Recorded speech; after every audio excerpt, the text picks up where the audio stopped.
they say one thing, ideas don't die. Ideas don't die. And after rehabilitation, we have to be very careful that they don't relapse. So, what is your take on that? That is precisely why we have a foolproof rehabilitation plans. In fact, in Chhattisgarh, there are Anna canteens which are being encouraged and which ex-Naxals are being encouraged to start. Bastar today has an annual Bastar Olympics where a significant percentage of the participants are ex-Naxals. Gadchiroli will have a modern one of the most modern steel plants in the next 3 to 4 years, and again a significant percentage of those employed will be ex-Naxals. So the entire developmental apparatus is in place to ensure they don't go back to the dark days of Naxalism. But like I said, this is something which we will have to constantly keep an eye on. Drawing our experience from the way Simi had metamorphosed into other terror groups.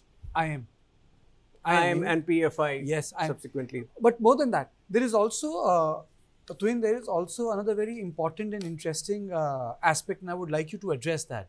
And that interesting aspect is that when we talk about Naxalites, we are talking about political constituency. Very few people talk about that. The shattering of Naxalites as a political constituency, don't you think went a long way in shattering Naxalites as military units? Because then they became irrelevant to any political formation for elections. Isn't that so? Well, yes, to a large extent, the Congress has played this double game. The Congress has, consciously encouraged, you can call it soft separatism is something which has been encouraged by the Congress party throughout. See, there was a fundamental difference between the way UPA saw this problem and between the way we saw this problem. UPA, despite the fact that the maximum casualties happened between 2004 and 2014, refused to see it as an issue of terrorism. And why? Because many of the appointees in National Advisory Council of Sonia Gandhi had extremely pronounced Marxist leanings who had sympathies with these Naxals. So whether it was Aruna Roy, whether it was Harsh Mandar, whether it was Jean Dries, when you have such compromised Marxist individuals on the NAC, how can you expect a government to succeed with a zero tolerance approach towards Naxal terror? Okay. So in fact, at one point of time, Chidambaram had in fact made a statement on the floor of the House that from here we will go off and finish off Naxalism. But, barely months after that, we had some of the worst killings. And then, the government somehow did not show the same spine to go after the And this is militants. When the entire Chhattisgarh leadership of the party 2013. Yes, entire leadership. So imagine Mahendra Karma was failed by the top leadership of the Congress party itself. Mahendra Karma died in 2013 after, the Salwa Judum was struck down by the Supreme Court, and Congress accepted the judgment in a very cavalier way without bringing in an alternative.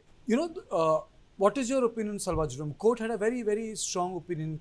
A lot of people said that, it really does not work to arm a segment of the society. When you were researching the book, what conclusions did you reach about Salwa Judum?